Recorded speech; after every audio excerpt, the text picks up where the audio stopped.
ugenya David Ochieng nieriire akenya ati nimaguika uria makuhota niguo gutigirira ati kigina kia Ng-Cdf gitinateyairio Mumbunge Ochieng akiaria igongonaini iria kuhingura irathi ithatu iria ciakitwo ni kigina giki kia Ng-Cdf thukuruini wa Muthingi wa umer gicigoini kia umbunge kia ugenya makiria ni augite ati kigina kia Ng-Cdf nikinyitite itemi inene hari ukuria makiria sekta-ini ya githomo iria indito baru ni atongoria angi.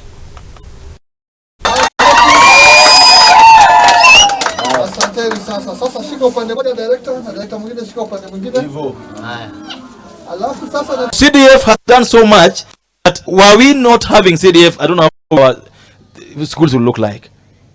Na ndio nisema it doesn't matter what someone thinks.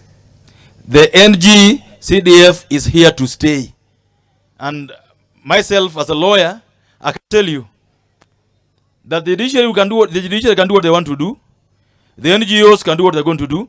But us in parliament will ensure that the CDF is always there, because the CDF is the only grassroots kitty we have.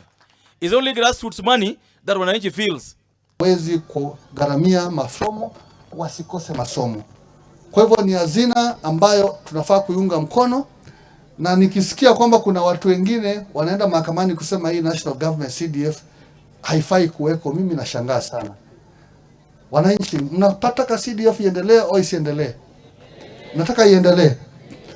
Kwa hivyo nafurahi kwamba wajumbe wetu wamechukua hatua ya kuweza kuhakikisha kwamba hii katiba yetu inarekebishwa kuingiza national government CDF pale, ili iwe imara, ili hakuna mtu atatupeleka kotini kutumia njia ya kwamba katiba mpya hairuhusu national government CDF. Huo mpangilio utafanywa na hazina hii itaendelea kufanyika. Kwa hivyo msiwe na wasiwasi, mpangilio huo huko na national government CDF itaendelea. Jina naitwa Abdaziz Biyaro. Mimi ni director wa National CDF Board. Nataka nishukue fursa hii kwa shukuru National CDF, Director Maria, our CEO Yusuf Mbuno, the entire team for the National CDF Board kwa kuangalia hii shule ya Umer na kumbatia madarasa.